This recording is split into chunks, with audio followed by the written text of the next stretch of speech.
Bienvenidos al segundo seminario Bosque Marino. Somos Leopoldo Moro y María Gutiérrez. Somos miembros del equipo técnico coordinador de la plataforma Bosque Marino de Redella.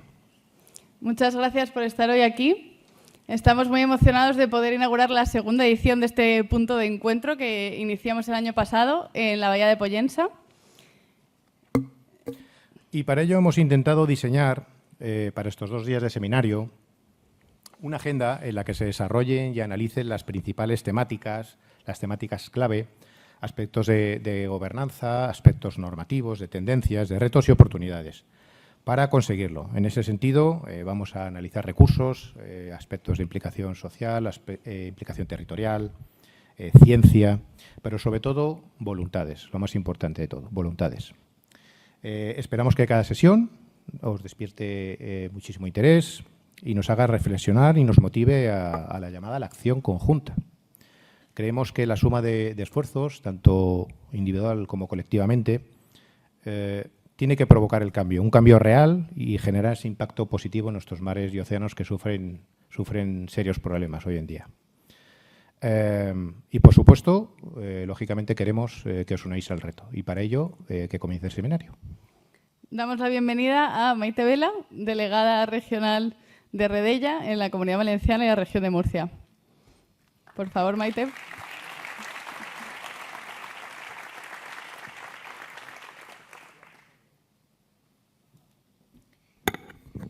Bueno, pues buenos días a todos. Bienvenidos a Valencia, todos los que no sois de Valencia. Es un placer teneros aquí. Después de las lluvias que hemos tenido, os hemos recibido con un sol magnífico y esto nos congratula. Bueno, pues en primer lugar yo quería dar las gracias a tanta gente que habéis venido, en particular, si me permitís, a nuestro conseller de Medio Ambiente, Vicente, muchísimas gracias por venir a la apertura de este seminario. Voy a poner una pequeña pincelada sobre cómo hemos llegado hasta aquí, ¿vale? Como conocéis, bueno, yo creo que todos nos conocéis, pero Redella es la matriz de la empresa Red Eléctrica, que es el transportista y operador del sistema eléctrico español. Dentro de nuestra casa siempre hemos llevado a cabo muchas acciones en el ámbito de la conservación del medio natural, muchas acciones de carácter social, y llegó un momento que queríamos darle un marco común a todas estas actuaciones y ampliar su impacto. Y desarrollamos lo que en la casa hemos venido a denominar en estos 2 últimos años la estrategia de impacto integral. Queremos generar un impacto integral, un impacto positivo en el medio natural y en las personas y hacerlo de una manera integral y coordinada desde todos los ámbitos de nuestra casa. Pero nuestro objetivo, además, es sumar esfuerzos con otras asociaciones, organizaciones, administraciones, generar espacios para el trabajo y la colaboración público-privada. Y una de las primeras iniciativas de esta estrategia de impacto integral de Redella precisamente es lo que hoy nos trae aquí, la plataforma Bosque Marino.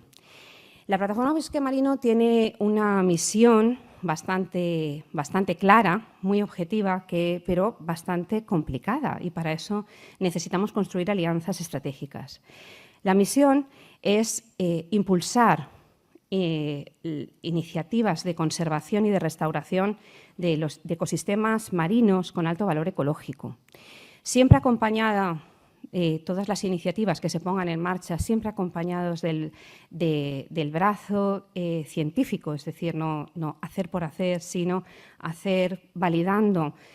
rigurosamente todo desde la ciencia. Y otra parte muy importante que es impulsar la educación ambiental, la divulgación en relación al medio marino. Y como decía, para esto es muy importante que esta plataforma siga creciendo en número de iniciativas, siga creciendo en número de entidades que queremos trabajar juntas para extender nuestro impacto. El germen de todo esto está en Mallorca, en el ámbito de un proyecto que desarrollamos hace ya unos años, en el año 2014, de interconexión de la isla de Mallorca con la isla de Ibiza. Allí, en colaboración con Medea CSIC, se desarrolló una exitosa metodología, nosotros consideramos que realmente es exitosa, para replantar para extender, para hacer de mejor calidad las praderas de Posidonia existentes, y se hizo un proyecto de restauración de pradera de Posidonia en la bahía de Pollensa de 2 hectáreas. Visto con los años que efectivamente fue un proyecto exitoso en relación a la tasa de supervivencia y cómo esas praderas han evolucionado, que hemos extendido esa actuación y nos la hemos traído al otro lado del charco. En 2024 se constituyó formalmente la plataforma Bosque Marino, con lo cual acabamos de cumplir un año. Hemos extendido a otros hábitats marinos nuestra intención de actuación y así hemos firmado un convenio con la Fundación Amicos para actuar en la recuperación, en la conservación de las gorgonias en el Parque Nacional de las Islas Atlánticas. Y donde además, un proyecto muy bonito también, porque hemos estado colaborando con pescadores locales y con personas con discapacidad intelectual. Hemos hecho bastantes talleres educativos en las comunidades autónomas bañadas por el Mediterráneo, de la mano de la Fundación Ecomar. Y seguimos también con un proyecto muy bonito, educativo, que es el proyecto de Posidonia al Aula, que hemos estado extendiendo y queremos extender por más colegios de nuestro Mediterráneo. Todo esto, que nació en Baleares, ha cruzado el charco a Valencia, a la Comunitat Valenciana, y que ya hemos extendido hacia el Atlántico. Me parece fantástico, pero si me permitís, como estamos aquí, voy a hablar de lo que estamos haciendo aquí, en la Comunitat Valenciana. Este año yo lo considero fructífero y exitoso porque hemos avanzado, que luego nos lo contará también nuestro conseller, hemos avanzado en 2 líneas, en la restauración pasiva y la restauración activa de praderas de Posidonia. Acabamos de firmar hace unos días un convenio con el Ayuntamiento de Altea para establecer puntos de fondeo ecológico para embarcaciones, de manera que se va a poder hacer un uso mucho más sostenible del litoral en una bahía, en la bahía de Altea, donde estamos en aguas del Parque Natural de la Serra Gelada, que son tan ricas sus praderas de Posidonia. Pero, como contará luego el conseller, estamos muy felices porque estamos trabajando con la Generalitat Valenciana desde hace unos meses para poner en marcha una iniciativa, conseller, la cuentas tú, pero que nos va a permitir actuar en recuperación de praderas de Posidonia, en concreto ya en un ámbito próximamente, en los próximos meses, pero que además se va a poder extender a otros puntos del litoral de nuestra querida comunidad. El trabajar todos juntos y el tener la oportunidad de estar en este seminario aquí hoy nos permite compartir ideas, compartir visiones, compartir experiencias, generar nuevas ideas y nuevas formas de colaboración. Y ese es el motivo de habernos reunido aquí. Este es el segundo seminario que celebramos y esperamos que sea el segundo de muchísimos más por venir. Muchísimas gracias y, conseller, la palabra es tuya.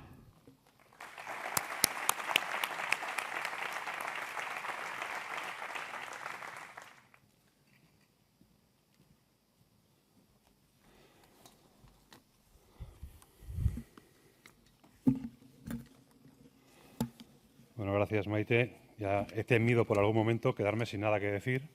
si seguías hablando. Entonces, te agradezco también la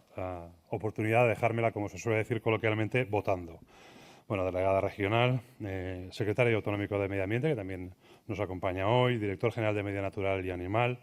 también director general de la Generalitat de Costas, Puertos y Aeropuertos, subdirector general de Biodiversidad Terrestre y Marina, directora general del Medio Natural y Gestión Forestal de Baleares y algún otro compañero también del Gobierno Balear que he podido saludar anteriormente, representantes de la Fundación Biodiversidad, expertos e investigadores. Buenos días a todos y redundando en lo que decía Maite, bienvenidos a Valencia, los que venís de fuera. Os hemos puesto hoy un radiante sol después de unos días, como ya sabréis, en los que hemos estado sufriendo, porque venimos ya de una experiencia, como sabéis de sobra, que nos hace estar especialmente preocupados cada vez que llueve más de lo de lo previsto, pero bueno, hoy tenemos un magnífico sol y un día casi de verano.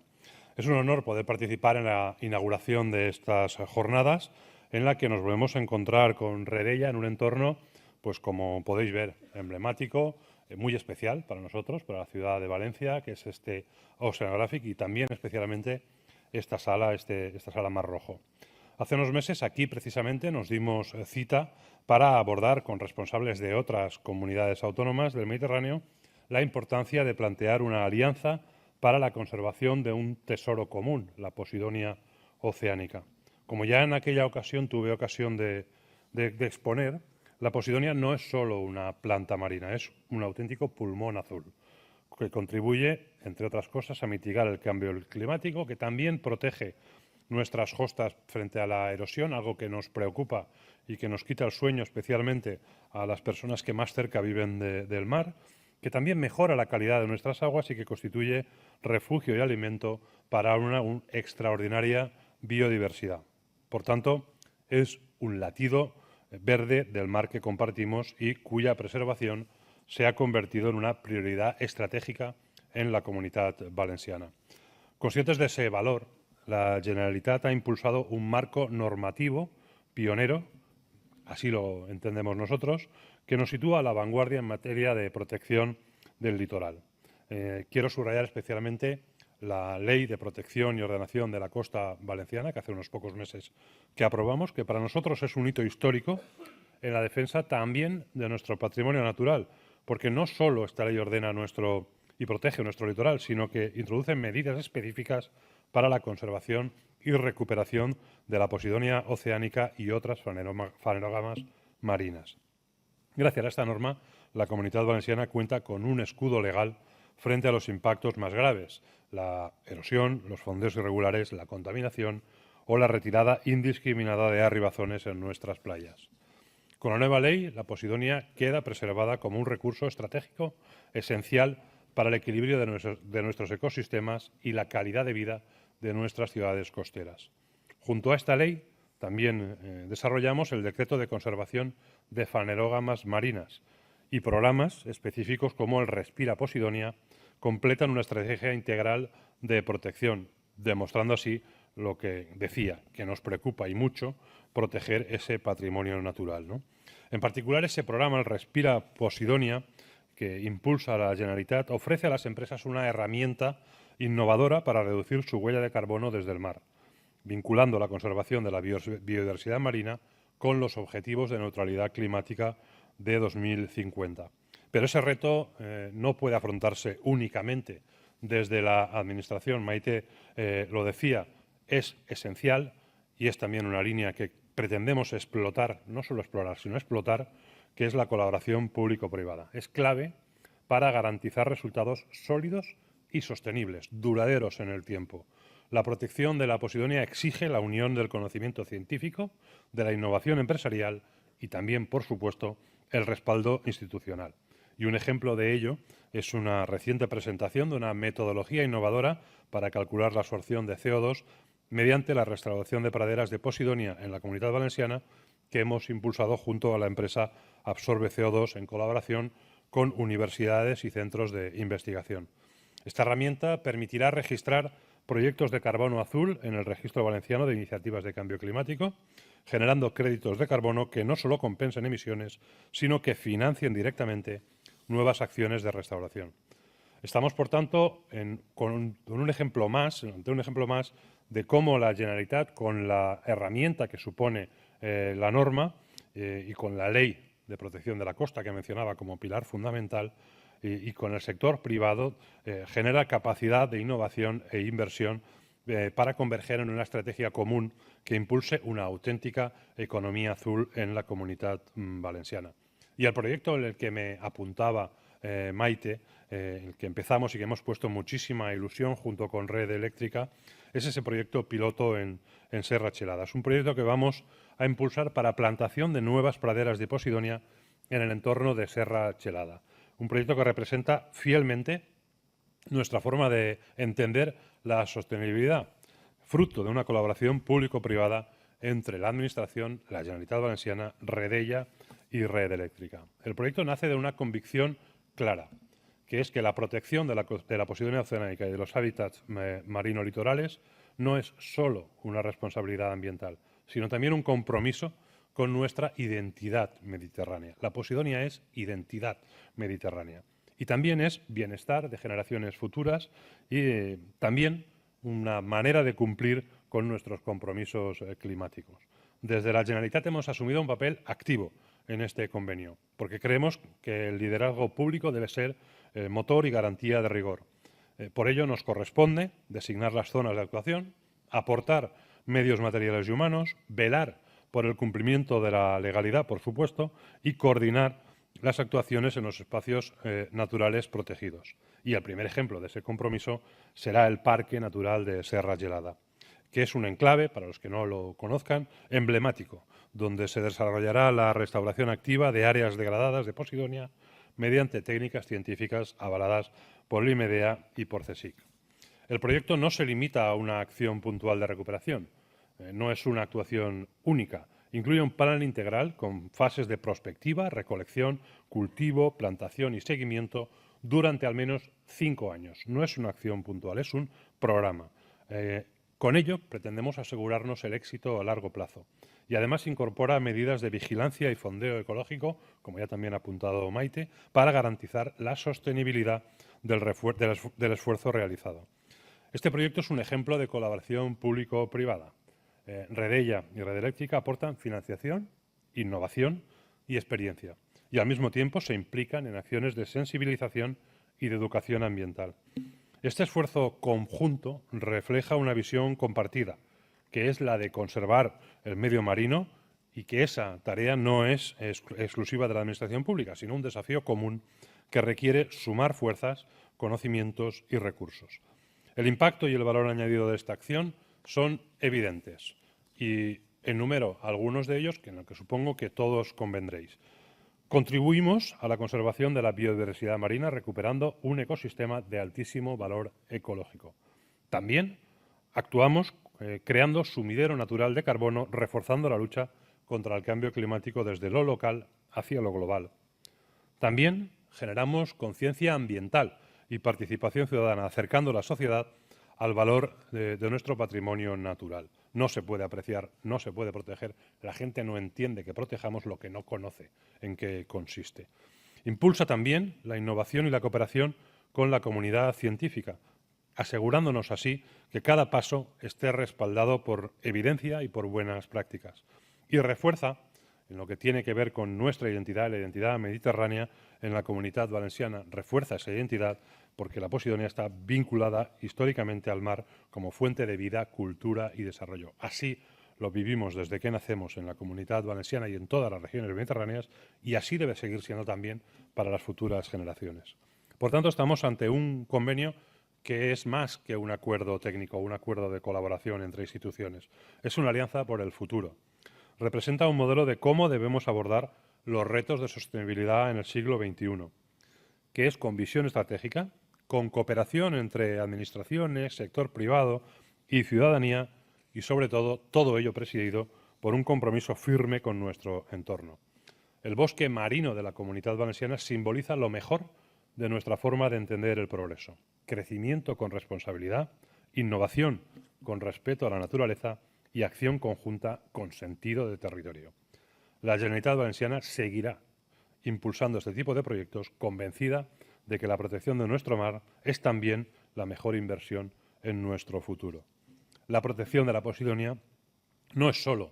una obligación ambiental, no solo estamos cumpliendo con nuestro deber, sino también estamos aprovechando una oportunidad estratégica,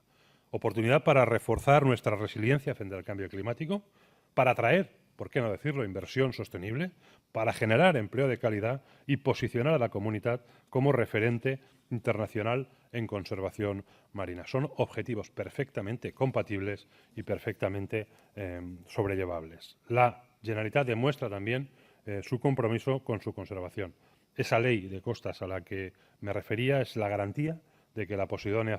oceánica tiene que seguir siendo parte esencial de nuestro litoral y nuestro futuro. Y lo hará siempre de la mano de la sociedad civil, de las universidades y de las empresas que, con su esfuerzo, convierten la sostenibilidad en motor de progreso. Porque solo desde esa cooperación, desde esa unión de esfuerzos, podremos garantizar que nuestro patrimonio cultural continúe vivo y fuerte, protegiendo nuestro litoral, nuestra biodiversidad y, sobre todo, nuestro futuro común y el de los que nos sucederán como habitantes de estas magníficas regiones que tanto queremos del Mediterráneo. Muchas gracias por la posibilidad y espero que la jornada sea lo más productiva posible. Gracias.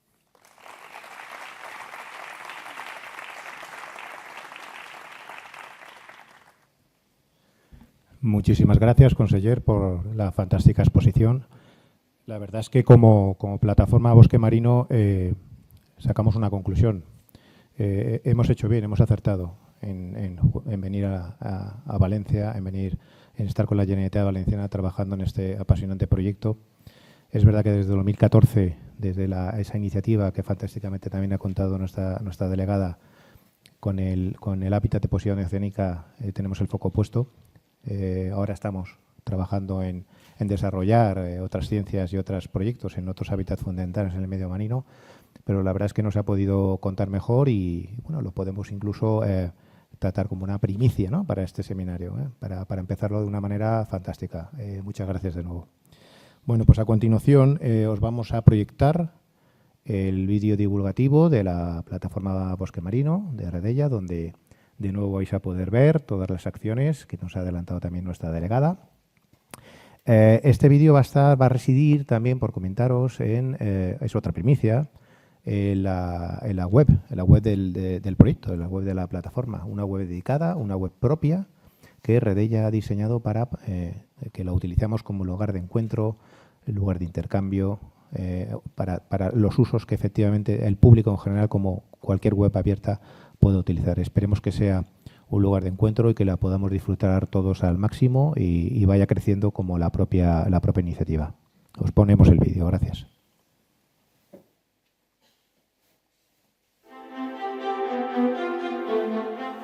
Los ecosistemas marinos son una de las principales reservas de biodiversidad de la Tierra. En ellos habitan nada menos que 250.000 especies.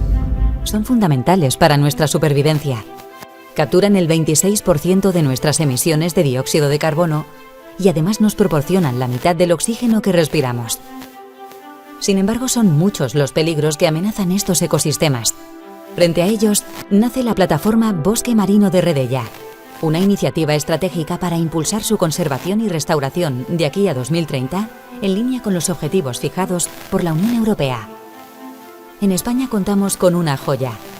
las praderas de Posidonia oceanica, una planta endémica del Mediterráneo con un elevado valor ecológico y económico. Con la colaboración del Instituto Mediterráneo de Estudios Avanzados, el Govern de les Illes Balears y el Aeródromo Militar de Pollença,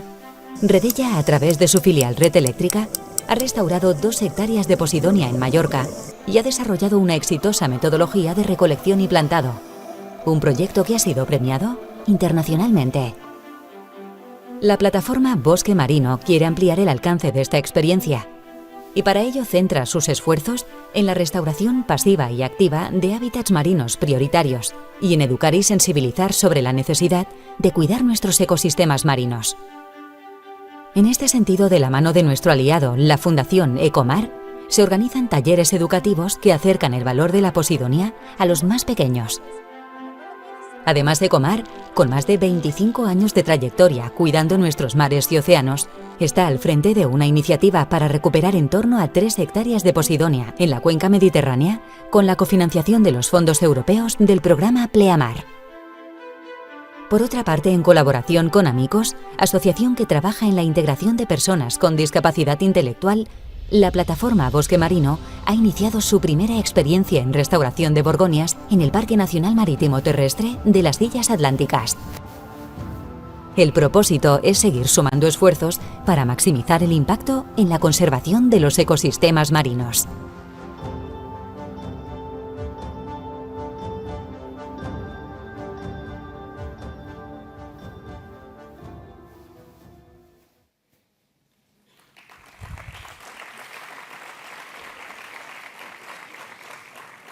Enhorabuena a los compañeros de comunicación que han monitorizado este fantástico vídeo. Como podéis ver, el lema es impulsar la conservación de los ecosistemas marinos. Pero este impulso no es un impulso sin que tenga un guión, sin que tenga unos retos, sin que tenga una manera de hacerlo. En ese sentido, la plataforma nació también con el impulso y las directrices, los mandatos europeos de conservación de los ecosistemas marinos y terrestres a todos los países miembros de aquí a 2030. Y en ese sentido, tenemos hoy entre nosotros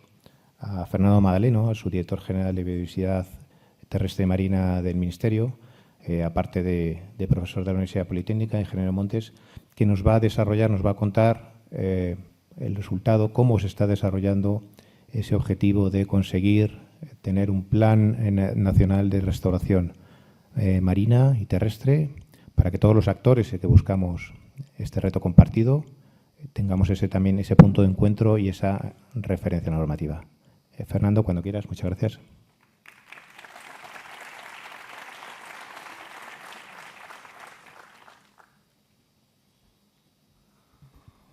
Buenos días, muchas gracias por la invitación para estar en este absolutamente increíble espacio de discusión, de trabajo colectivo sobre esta materia que hoy nos ocupa, restauración marina, dentro de un marco de planificación estratégica que es internacional, que es comunitaria, que es nacional, que es también autonómica y que es local en todas las escalas que requiere una apuesta como la que estamos en este momento desarrollando. Gracias a Redella, a la Oceanographic, a todos los compañeros y amigos que están hoy en la sala, de la Consellería, de un montón de entidades públicas y privadas, y tengo el gusto de presentaros en esta primera parte de la jornada una presentación sobre dónde estamos en ese avance en el Plan de Restauración Nacional de la Naturaleza, que es una obligación, como ahora comentaremos, del reglamento homónimo, que está recientemente, hace unos meses, aprobado tras un larguísimo debate político y social en las instancias comunitarias, y que nos obliga a que hagamos un avance de país, de Estado, con una visión realmente estratégica de país sobre la restauración de ecosistemas degradados en todos los diferentes subsistemas y componentes territoriales, que son muchos de la geografía española y que además están absolutamente interconectados, son interdependientes. De manera que es un plan que es nacional, que es de restauración y, por tanto, nos habla de coordinación, nos habla de colaboración y nos habla de ruptura de las fronteras administrativas que la naturaleza, por supuesto, no entiende y no puede funcionar de una manera correcta. ¿Tenéis un pasador o aquí, verdad? Sí. El contenido de la intervención, que está basado en esos 7 puntos que veis, voy a intentar, aunque es conocido en general por parte del público, buena parte de ese objetivo que tiene la norma comunitaria y el futuro plan nacional. Hablaré de manera sucinta de cuáles son los principales aspectos contextuales, definiciones y conceptos básicos, solamente los básicos para que se entienda cómo se construye la arquitectura de este futuro plan, la información que requiere que podamos remitir a Bruselas en el plazo de unos pocos meses. Estamos absolutamente contrarreloj para llegar en plazo a lo que es el objetivo comprometido por España y el resto de países de la Unión. Hablaremos del formato uniforme, cómo tiene que reportarse la información de todos los, como digo, subsistemas y componentes territoriales que tenemos en nuestro país, y acabaremos con un calendario de trabajo que está muy tasado, con una mirada a los vínculos y sinergias que tenemos con el resto de herramientas de planificación territorial y, finalmente, con algunos ejemplos de restauración pasiva y activa que estamos abordando como país, en el caso que me toca, con el impulso del Ministerio de Transición Ecológica. En cuanto al contexto, ya es conocido, tenemos una norma comunitaria que su principal atributo es su visión transversal, que rompe con esa dinámica que es un tanto decimonónica en la que cada ministerio, cada administración, cada subsector está meramente basado en el cumplimiento normativo de una directiva, de una legislación o de algo que requería una acción por parte de ese subsector, que en su día se discretizó así para facilitar la gestión territorial, que es enormemente compleja, pero que se ha observado con el paso del tiempo que no vale solamente con el trabajo aislado, fragmentado, sino que requiere norma y requiere una acción realmente comprometida, transversal y con esa visión integradora de lo que es el territorio. Este espíritu lo tiene el reglamento comunitario, también de ahí lo que costó aprobarlo, porque había diferentes desafíos y amenazas que eran vistos como una posible carga administrativa y para la producción primaria en el territorio, pero que no tiene por qué ser visto así, ahora comentaremos, y se refiere, como aparece en la pantalla, a todos los tipos de ecosistemas y hábitat que tenemos en el territorio, incluyendo ecosistemas urbanos y periurbanos, fluviales, por tanto, acuáticos epicontinentales, agrarios, forestales y también costeros y marinos. La principal virtud, por tanto, es esa visión integradora que nos llama a todos y que nos llama a una acción absolutamente coordinada entre todas las partes. Y luego tenemos algunos hitos adicionales que no serán motivo de la charla de hoy, sobre polinizadores, que son comunidades, como sabéis, en un franco proceso de declive y muy amenazante también para la producción, en este caso agrícola primaria, y otras de plantación, en este caso voluntaria, pero que debemos llegar a un cierto umbral de árboles en el territorio de la Unión.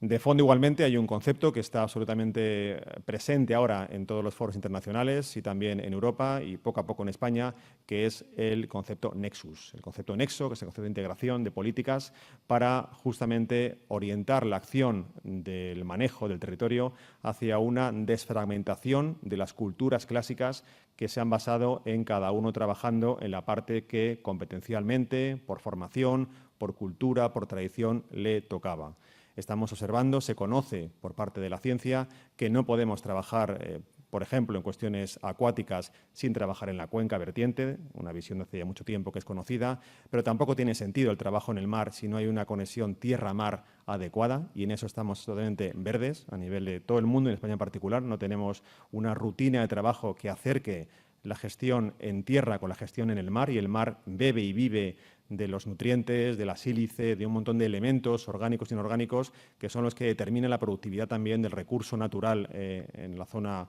marina, y que, por tanto, no permite pensar en restauración marina sin que haya esa conexión con las zonas terrestres. También en cuestiones, se han comentado, de praderas de fanerógamas marinas, de arribazones, del transporte sólido, sedimentario, una cuestión absolutamente olvidada en España hace muchas décadas, pero que es absolutamente básica para que las playas y el litoral español, del que tanto dependemos económica y ambientalmente, siga en un estado de conservación adecuado, y otros muchos elementos que son pieza clave, bóveda, en estas interrelaciones múltiples, muy ricas, pero muy complejas al tiempo, que tenemos que ir abordando. Esa idea del nexo es la ruptura del pensamiento por silos, pensamiento fragmentado del manejo territorial, y por tanto está en el core, en el núcleo último y en la base de ese reglamento que ahora tenemos que saber aplicar como país, con esa visión de Estado. Y además en un contexto de un conocimiento muy incipiente en medio marino. Ya lo sabemos todos, hacemos un seguimiento desde hace muchas décadas de los hábitats y ecosistemas en cada país de la Unión. En tierra tenemos un cierto nivel de conocimiento, mejorable, creciente, pero en el mar, esa imagen del anterior informe de naturaleza sexenal que hizo en el 18 la Comisión, muestra que en ese momento la mitad o más de la mitad de los ecosistemas marinos eran desconocidos. No se sabía nada de ellos, su estado, sus problemáticas, sus amenazas. Por tanto, hay un reto, evidentemente, que es de ciencia, de conocimiento, de que la gestión siempre se fundamente en ese conocimiento que es atemporal, que es estable y que no es dependiente de vicisitudes sociales o políticas que a veces ralentizan o dificultan la acción científica o técnica. Y además tenemos también un cuerpo de conocimiento científico en la restauración, que aunque aún es relativamente joven en el mundo, ya ha dado muestras de una madurez importante. En España es un ejemplo de ello. La ciencia en España que avala la restauración marina está en un momento absolutamente fantástico. Realmente es emocionante ver la calidad, la madurez de los grupos de investigación científica que trabajan en todos los diferentes grupos de taxones, comunidades, gremios, en universidades, en centros. Tenemos gente muy buena en España, a nivel mundial, diría yo, y es momento realmente de sacarle partido a ese trabajo, a veces sordo y mudo, que se ha venido haciendo y que ahora explota y que permite su desarrollo vía este reglamento de restauración. Estas bases de conocimiento nos hablan de esa manera de aproximarnos, como en este estudio, por ejemplo, reciente se muestra, de aproximarnos a la restauración siempre basándose en los agentes locales, siempre basándose primero en entender las causas de la alteración, antes de lanzarnos a restauraciones que a veces son lanzar piedras al mar, pero que no tienen muchas veces ese fundamento o ese estudio previo que permita entender la causa del metabolismo dañado que tiene ese ecosistema, cuestiones también de interacciones, interdependencias, de seguimiento, de generación de confianza con la sociedad, sin la cual estamos absolutamente aislados, aunque sea muy virguera la aproximación científico-técnica, tenemos que comunicar y hacernos entender por qué estamos invirtiendo dinero público o privado en estas materias, y todo ello va conformando este contexto que es tan imprescindible. Esta imagen no se ve nada, seguro, pero es una lista que he extraído recientemente de una de las publicaciones donde está plasmándose la arquitectura de conocimiento a través de teorías de restauración ecológica, paradigmas, axiomas. Tenemos un cuerpo común de conocimiento de teoremas de facilitación, de mutualismo, de sinergias. Se conocen muchas relaciones entre organismos acuáticos, almejas, corales, praderas. Se sabe que hay una relación que muchas veces es absolutamente básica para que haya un adecuado desarrollo de ellas. Si están bien equilibradas, no vale solamente trabajar en una parte de la balanza, tenemos que siempre mirar al equilibrio entre las componentes del sistema, y tenemos, por suerte, ya esa estructura científica que nos avala y que nos da ese impulso para la propia gestión. En cuanto a lo que es el reglamento en sí mismo, voy a meramente, de manera no sistemática, solamente a tratar algunos de los principales elementos que contiene, porque muchos son conocidos ya y ya algunos me he oído hablar de esta cuestión en diferentes foros. El reglamento tiene solamente unos meses de vida, tenemos un plazo corto, de apenas unos meses, hasta agosto del 26, para presentar en Bruselas el borrador de este plan país, con todas las componentes y con todos los actores y agentes implicados. Tiene una parte en el capítulo 2, que se refiere a los objetivos de restauración en cada uno de esos subsistemas, y el artículo 5 se refiere específicamente a los ecosistemas marinos. El capítulo 3 se refiere a cómo tenemos que abordar y dar contenido a los planes nacionales de restauración, incluyendo la elaboración del plan y la manera de contextualizarlo en un formato que socialmente sea entendido y sea aceptado por la sociedad que sustenta esas futuras acciones. Este último capítulo 3, donde se habla de esa interacción con la sociedad, obliga, nos recuerda la necesidad de que las comunidades locales y todos los agentes interesados sean parte, y por eso estamos trabajando desde hace ya varios meses en una gobernanza de este plan basada en 3 grupos de trabajo diferentes, uno con comunidades autónomas como gestoras, evidentemente, de buena parte y competentes en buena parte de las obligaciones que el reglamento establece, otro con entidades de la Administración General del Estado, ministerios y unidades del MITECO que tienen competencias directas o indirectas en algunas de las cuestiones que aborda esta norma, y sobre todo un grupo de carácter público donde hay en este momento más de 200 entidades registradas trabajando con nosotros en estas materias, un grupo de trabajo al que invitamos siempre al resto de autoridades competentes, porque no vale estar trabajando, aunque sea así por orden, también intentamos que haya una fusión, un cruce entre administraciones públicas y entidades sociales para que desde el comienzo no sean 2 realidades que no se escuchen y miren, sino que estén siempre trabajando lo más juntas posibles. Con las comunidades ha habido ya 6 encuentros técnicos y un encuentro político. Estamos desde el minuto 1 trabajando con ellas en esta materia, y lo mismo con entidades, ministerios como son el MAPA, Transporte, Vivienda, y unidades del Ministerio de Agua, Costas, Cambio Climático o Política Forestal. Todo ello con unas bases técnicas que fueron desarrolladas hace un par de años con una cantidad muy amplia de especialistas que nos dan el cimiento para que lo que luego discutamos en esta norma tenga un sentido científico-técnico, y también avalados por algunas herramientas de carácter estatal, como la infraestructura verde o el Plan del Patrimonio Natural, que es el primer plan que a nivel internacional ha desarrollado los objetivos del marco global de Kunming-Montreal. Por tanto, España está muy a la vanguardia en esa normativa, muy a la vanguardia en la sensibilidad social y política sobre esta materia, y ahora nos queda asegurar, hacer efectiva y real la realidad de un plan que mire a todas las partes y que sea, como digo, inclusivo y, desde luego, muy transparente. En cuanto a las definiciones principales, no merece la pena que entre en mucho detalle, simplemente solo quería subrayar que el reglamento define cuál es el objetivo, cuál es el alcance al que tenemos que llevar a los hábitats que están en una condición, en una salud, una integridad ecológica que no sea suficientemente alta, y para ponerles esa nota, para que sepamos a cuál dirigirnos, a cuál se orienta de todos los existentes el plan, hay una serie de métricas, de atributos, que son básicamente la estructura y la función de ese tipo de hábitat, que se relacionan a su vez con las obligaciones de seguimiento que sexenalmente tenemos todas las administraciones que desarrollar para ir viendo en el tiempo y en el espacio la evolución real de la calidad ambiental de los hábitats que hay en cada ámbito de gestión. Por tanto, es una nota que es clara, dónde está, la información es transparente, y con todas las mejoras que esas metodologías pueden tener, es algo que va a permitir explicar por qué nos centramos o priorizamos una serie de hábitats frente a otros de nuestro territorio. En el ámbito terrestre hablamos de una horquilla entre el 1 y casi 5% del territorio nacional, lo que va a conllevar ese objeto de restauración desde ahora hasta 2050, sabiendo que el reglamento no tiene una fecha de finalización, es sine die, ad libitum, y empezamos ahora en el 24-25 y va teniendo hitos intermedios en el 30, 40 y 50, pero el objetivo es que Europa tenga una coexistencia ordenada entre ese desarrollo económico y social necesario y la convivencia ordenada con ese bienestar también humano y ambiental, que es una pieza clave del ADN de la mentalidad de los países europeos. Hay otras cuestiones, como digo, que no entro en ellas, son quizá un poco demasiado técnicas para evaluarlas o comentarlas ahora, demasiado largas, pero en ese reglamento, quien tenga interés, pues aparece, como digo,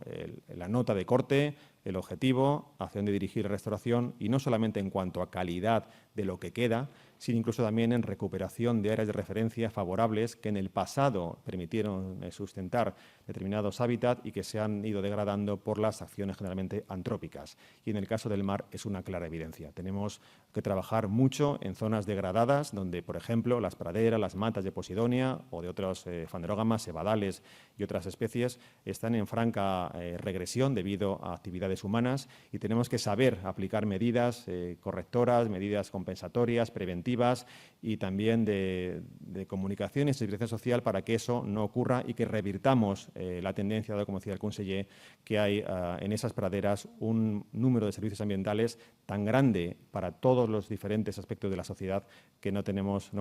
permitirnos el lujo de no tener esa visión de recuperación de lo que está en mal estado. Otras cuestiones que, como digo, no entro, además, en virtud del tiempo que tengo, que sé que es bastante limitado.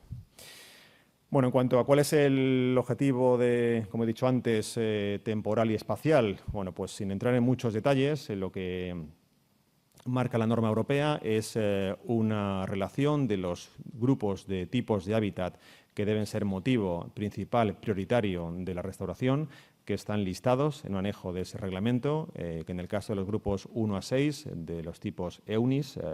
de EUNIS 3 o de los diferentes sistemas de clasificación que en este momento apliquen para ello, nos obliga a tener como obligación y objetivo alcanzar ese 30% de la superficie que no esté en buena condición y que sea restaurada en 2030, un 60% en el 40% y un 90% en 2050. Objetivos muy ambiciosos, costosos en lo que supone también de aproximación, no solamente económica, sino también de conseguir que se consiga trabajar en esa línea. Cualquier restauración, como bien sabéis todos, es una cuestión de años, desde que se conceptualiza, se diseña, se ejecuta, se monitorea, se repara. A veces son procesos, no es un proyecto, generalmente son procesos que pueden conllevar quinquenios o incluso décadas. Y luego, en particular, algunos otros tipos de hábitat. El grupo 7, ahí tenemos algunas pequeñas variaciones en las obligaciones, pero básicamente con esa mirada a las siguientes décadas para ir actuando en función de la complejidad de esas tipologías de hábitat, con una orientación de dónde tenemos que llegar como país para cumplir lo que marca el reglamento.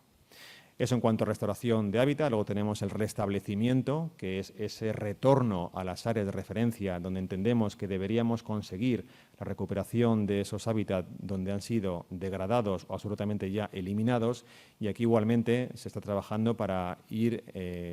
trascendiendo al conocimiento existente e ir sabiendo en este momento cuáles son esas áreas de referencia favorable y con esas mismas prácticamente figuras o valores de alcanzar un 30% de esas áreas en el año 30, 60 en el 40 y 100% en el año 2050. Hay algunas flexibilidades y excepciones que plantea la norma, pero en general es importante que nos quedemos todos con esos ambiciosos y desde luego muy interesantes hitos, porque nos dan la línea o el horizonte de actuación para ir cada uno con su pieza, con su parte del puzzle, trabajando para comprometer la parte que pueda dar. Y luego también tenemos, dentro de esos 4 objetivos que tiene la norma, restauración de los tipos, restablecimiento de las áreas, restauración de hábitat de especies, que no solamente es el hábitat físico, sino también las especies cuando están en condición de regresión, y tenemos casos muy notorios en los que estamos viviendo esa situación, con especies marinas como son la nacra, aves marinas,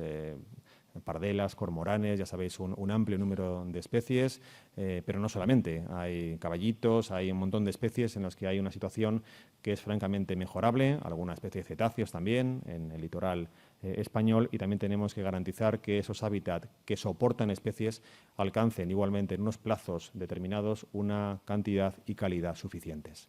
Y el cuarto y último hito del reglamento, restauración de hábitat, restablecimiento de áreas, restauración de hábitat de especies. El cuarto es las lagunas de conocimiento. Aquí, como decía antes, partimos de una situación que es francamente complicada porque sabemos poco todavía del funcionamiento del medio marino, del ventos y de la columna de agua, y a pesar de que hemos realmente incrementado mucho el acelerador, España está en este momento, el Ministerio, prácticamente multiplicando la inversión en materia de apoyo a la ciencia para que nos vaya favoreciendo y dando información de esos fondos y de esa realidad, trabajando con el IEO, sobre todo el CSIC, pero con un montón de entidades,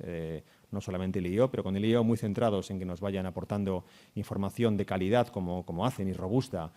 sobre lo que tenemos en cada lugar y cómo está de alterado esos medios. Igualmente tenemos que comprometer que en el plazo de unos pocos años alcancemos un conocimiento total, integral, del 100% de las áreas de interés de esos hábitats en 2040. Con lo cual, el reloj va contando, hay poco tiempo y tenemos que ser como sociedad capaces de articularnos, porque solamente un ministerio, una comunidad, un ayuntamiento, una empresa llegará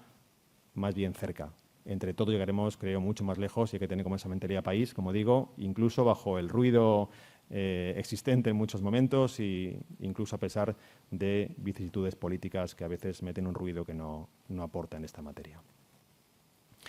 Hay una especie como de bis, hay un quinto elemento que no es en esos 4, que son los principales, y es el hecho de que igualmente tenemos que contribuir a que no haya un deterioro de las zonas o bien restauradas o bien que permitan o que tengan ya una buena condición de inicio cuando son estudiadas. Es decir, lo que está bien o lo que hacemos que esté bien, que no haya ningún paso atrás por las actividades humanas, salvo en algunos casos que tenéis en la pantalla, en los cuales las obligaciones no aplicarían o son más relajadas por razón de fuerza mayor, por transformaciones de carácter climático, por interés público superior o por cuestiones de vecindad con terceros que puedan afectar sus actividades a la integridad o la calidad de espacios protegidos en nuestro país. El formato, que esto es una cosa un poco administrativa, pero solo que os suene, así de referencia, hay un formato uniforme que nos obliga a que cada país entregue en igualdad de términos en sus planes la información. No vale, no cabe que Lituania, Holanda y España hagan cosas diferentes. Hay un formato aprobado hace unos pocos meses, en marzo de este año, por consenso de todos los países de la Unión, y que es un formato que está publicado donde aparece la información que debemos reportar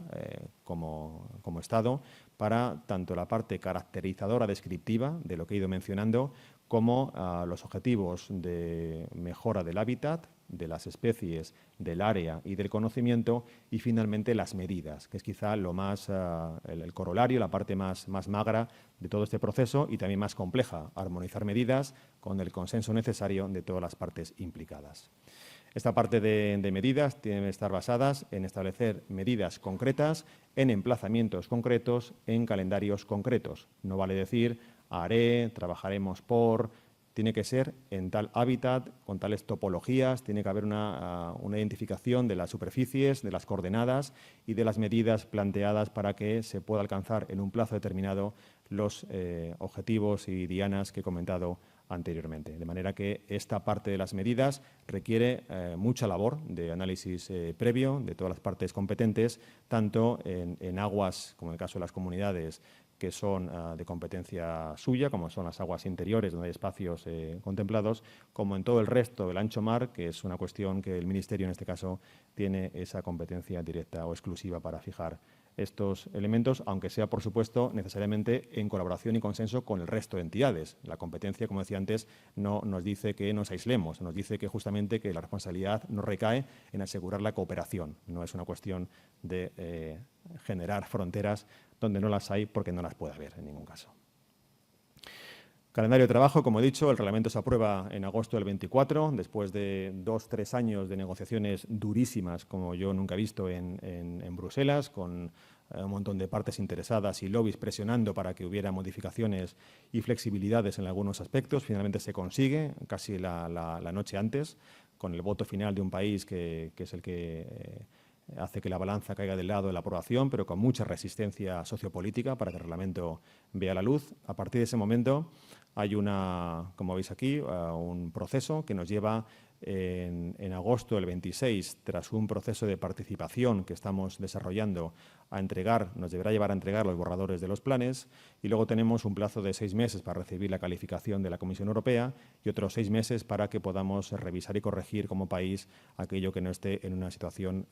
niquelada en el contenido del plan. De manera que el plazo final es el 1 de septiembre del 27, cuando este plan tiene que estar revisado y remitido a Bruselas a través de las herramientas de notificación que existen para ello.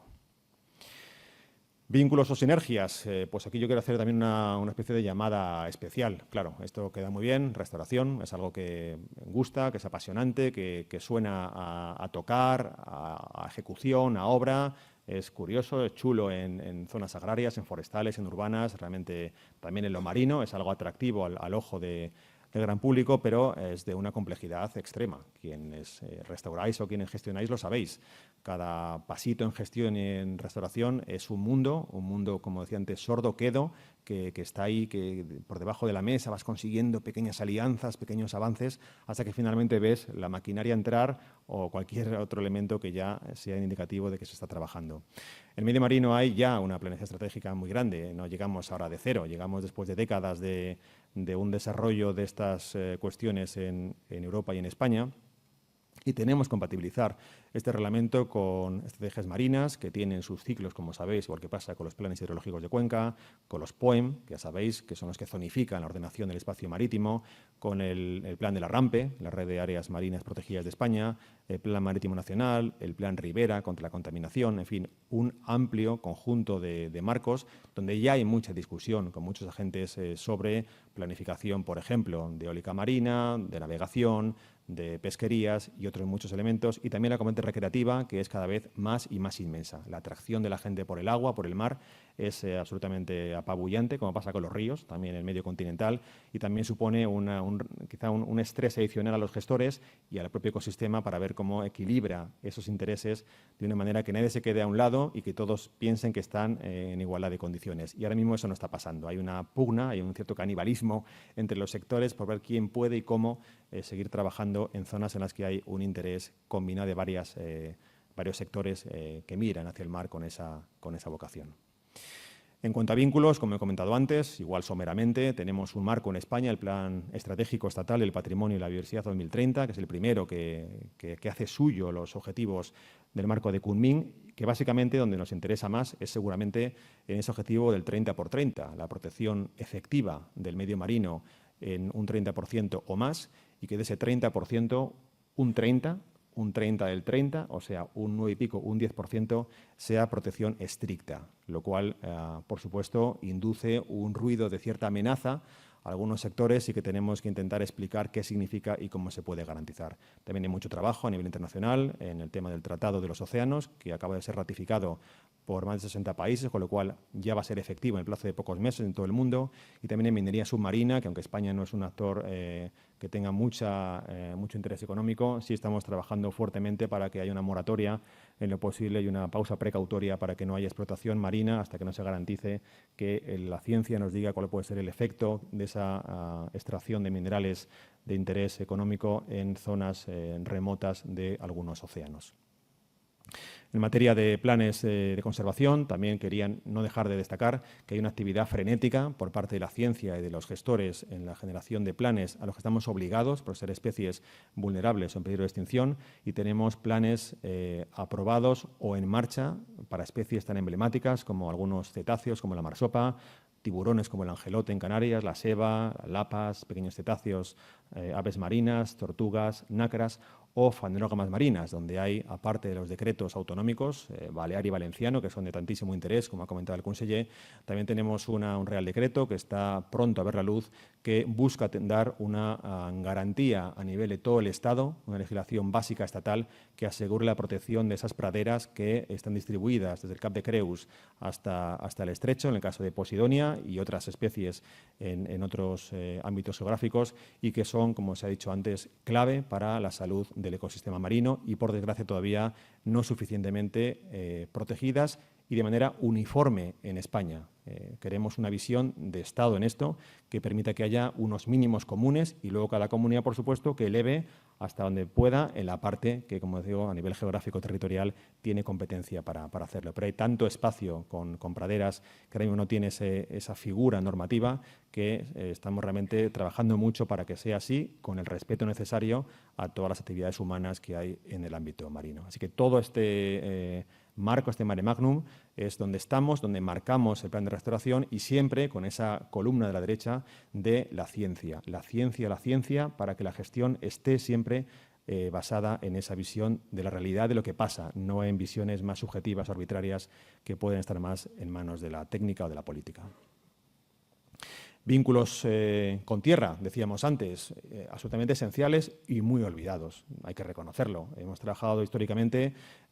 con visiones muy diferenciadas, con formaciones, con ministerios, con cosas muy variadas, y tenemos un territorio que en este momento pues, le cuesta mucho en tierra emitir todo aquello que el mar necesita para estar en buen estado de salud. El número de espacios de interfaz España, donde lo que mejor tiene, aparte de otras muchas zonas montañosas, si hacemos el repaso desde, como decía antes, desde la frontera francesa, la frontera portuguesa, son espacios de interfaz costero-marina. Tenemos una concatenación de barras, de marjales, de humedales interiores, de flechas, de cordones litorales, de mangas. Es una concatenación, a veces degradada, desecada por la acción humana, pero es uno tras otro, como digo, desde Girona hasta Huelva y también, por supuesto, en el Cantábrico y en los archipiélagos. Esa relación del transporte sólido, que es una cuestión viva, que depende de cómo gestionamos el continente, la parte terrestre, cómo deforestamos, aforestamos, cultivamos, urbanizamos, eso está generando un problemón de déficit, por ejemplo, de transporte sedimentario. No hay sedimento que llegue al mar. Y el que hay no se mueve, la circulación longitudinal en la costa no se produce en virtud de las infraestructuras que a veces dificultan esa circulación longitudinal, con lo cual tenemos ni llega ni se mueve, que tenemos cada año cientos de playas que se van quedando sin material sedimentario, que tenemos que reponer y que supone un coste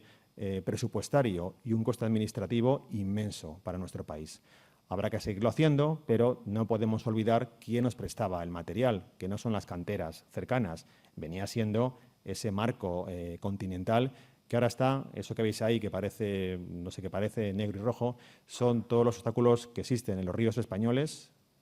longitudinales transversales, y que están dificultando el transporte biótico o de sedimentos para que llegue hasta el mar en las cuencas intercomunitarias. Hay estudios similares en Galicia Costa, cuencas vascas, en aguas internas de Cataluña y en las cuencas andaluzas, más los archipiélagos. Ese cortocircuito al que sometemos a esas cuencas, que tiene su explicación histórica y buena parte de lo que aparece ahí debe seguir funcionando y tiene que seguir bajo unas condiciones administrativas y legales que rigen, tenemos que ver la manera de facilitar que ese material sedimentario, biótico, abiótico, vaya llegando a esas zonas de la costa, dado que en muchos casos en el Mediterráneo es un mar, como sabéis, con una problemática de trofia y durante muchos siglos han sido los grandes ejes fluviales, el Ebro, el Ródano, el Po, los que han metido en época invernal esos pulsos, esos momentos de aceleración de la producción que luego permitía unas condiciones ecológicas para las pesquerías, para los placet del fondo marino, para muchos aspectos de la realidad territorial, permitían realmente un funcionamiento adecuado. Hemos perdido eso, con lo cual tenemos que, sin radicalismo, sin rupturismo, ir tendiendo a una compatibilidad entre la gestión hidrológica en tierra y el manejo del territorio y esas necesidades que existen hoy en día para que lo que luego plantamos o regeneramos en el fondo del mar siga alimentado por lo que le daba ese latido, ese pulso que era la relación entre la tierra y el mar. Y tenemos, por suerte, por ejemplo, una guía europea de sedimentos que hicimos hace algunos meses, donde ya se marcan como recomendaciones que además poco a poco van trascendiendo al ámbito nacional. Se nos establece cuáles son las herramientas, medidas, acciones para que eso sea posible. Hay conocimiento, es posible, es viable y ya se está haciendo en muchos lugares de nuestro país. Acabo con algunas ideas de restauración concreta, tanto pasiva como activa. En el caso de la pasiva, en nuestro caso, llamamos así a la que tiene que ver con la regulación o con la minimización de actividades humanas que pueden generar deterioro a los ecosistemas marinos. Básicamente, la Declaración de Espacios Marinos Protegidos en nuestro país hacia ese objetivo ambicioso, pero que tenemos cerquísima ya de nuestros ojos, que es el 30% de protección marina efectiva en aguas territoriales españolas en 2030. La ambición ha sido evidente en los últimos años. Partíamos en 2009-10 del 1% protegido y estamos en un ritmo realmente muy alto de estudio científico y de declaración de espacios, en el que estamos en el 8% en 2015, el 18% en el 22, un 21% en el 23 y ahora, ayer, firmó la vicepresidenta del Gobierno la orden ministerial nueva que protege otros 5 o 6 nuevos espacios, alcanzando el 22,5% y que esperamos que en el plazo de unos pocos meses lleguemos al 25% con otra tanda de espacios que está en consulta pública previa hasta hace poco tiempo y con un área de cría de cachalote muy grande en el norte de Menorca que es de una importancia ecológica y biológica indiscutible y que nos permitirá transitar en la senda de alcanzar ese 25% que ha sido comprometido públicamente por la vicepresidenta en el año 25 o en los primeros meses del año 2026. Y con esa intención de llegar al año 30 a ese 30%, con espacios grandes, corredor galaico, en el estrecho, cañones y montes submarinos en frente de la costa valenciana y balear, en Canarias, en la zona del norte de Cataluña, en frente de la costa vasca, prácticamente Alborán, un montón de espacios de una importancia ecológica única y que tenemos que declarar, pero luego gestionar y tener herramientas de gestión que aseguren que es una gestión, como decía antes, transparente e integrada. Una noticia fantástica en este sentido ha sido la reciente, hace unas pocas semanas, casi o meses, aprobación por fin de los planes de gestión de los espacios frente a la costa valenciana, que después de años de espera ya han visto la luz y tenemos por fin herramientas de gestión que nos obligan a todos, que han sido consensuadas tiempo atrás y que por fin tenemos para poder no solamente dibujar espacios en una diapositiva, sino gestionar de una manera que equilibre esa necesaria ordenación entre aprovechamiento y conservación. Algunas imágenes de cuántos espacios hay en la península y en la zona de Baleares, tanto el ICS y CEX como el IC y CEPAS o áreas marinas protegidas, con algunas también zonas con regulaciones, en este caso el transporte marítimo, la PSSA famosa de la OMI. Y en el ámbito de Canarias, igualmente, con un número de espacios muy grande. Canarias alberga una diversidad biológica bastante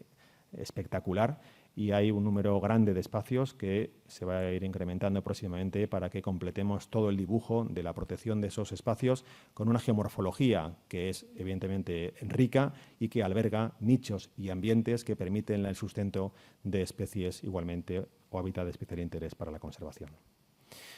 Esto nos ha llevado a superar ese 30% ya en algunas demarcaciones marinas, de las 5 que tenemos en España. Como podéis ver ahí los números, en la Sudatlántica, el Levantino Balear,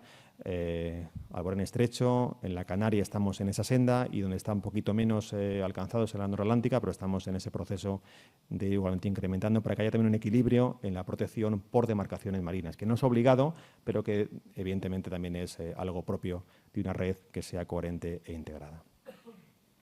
En el caso de restauración activa,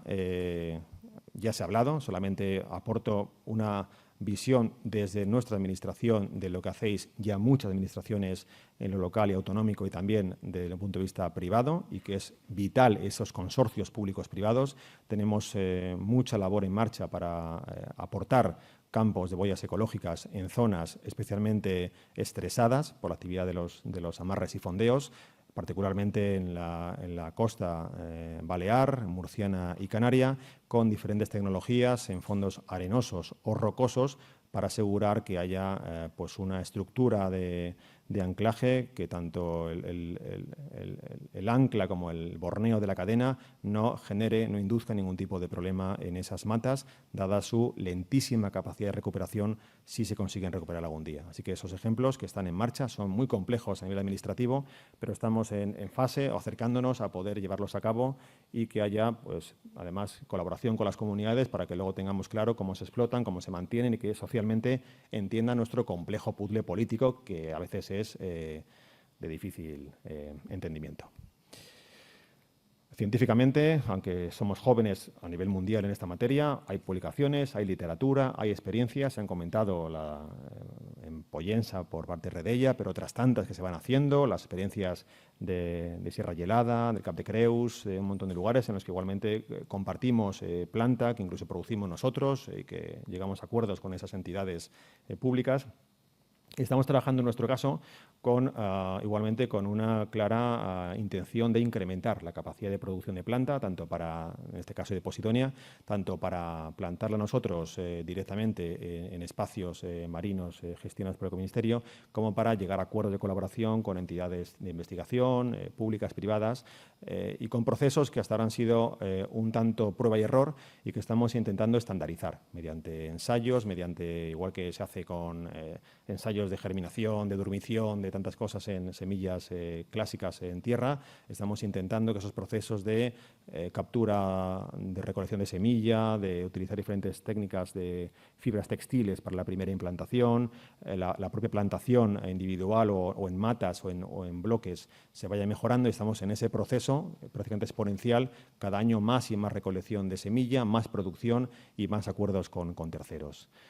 Por ahora, con un centro en Portman, que nos ha servido un poco de primer aldabonazo para ir trabajando en esta materia, y en el corto plazo, en el plazo de unos pocos meses, con un centro de producción en Águilas, en Murcia, con una inversión sustancial de 13 millones de euros que se está haciendo con fondos Next Generation y que permitirá multiplicar esa producción de planta, no solamente de planta, también de especies amenazadas, como pueden ser caballitos, nácaras u otras en cada momento, se vean como de mayor interés, para que haya una capacidad de país para ir ordenadamente produciendo y utilizando en esas restauraciones que se vayan llevando a cabo. Algunos ejemplos que no entro, que tenéis en la página del Ministerio, sin más, y solamente acabo diciendo que